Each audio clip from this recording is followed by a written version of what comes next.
Mūsų plokštės yra visiškai nedegios.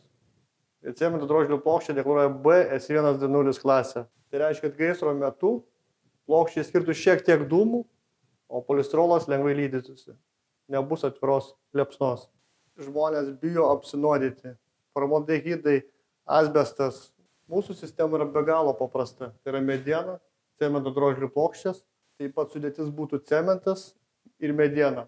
Ir polistirolas, kuris irgi negaruoja. Dėl projekto įgyvendinimo. Niekas nenori įsivelti į statybas. Visi nori numatytą sumą tilpti. Mūsų atveju patį pastatą, dėžutę galima pastatyti per savaitę. Pilnai namą mes skaičiuojam, kad įrengti galima iki pusės metų. Mūsų regione vis labiau populiarėja plokšči stogai.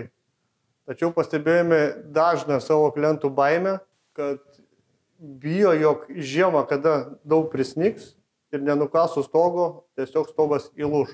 Šiuo atveju mes eliminuojam bet kokią baimę, nes skaičiuojama teorinė apkrova yra 400 kg. Mūsų atveju plokštės atlaiko ašinę jėgą iki 3000 kg, skersinę iki 2000. Tai mes turime daugiau kaip 2 kartus saugumo koeficientą.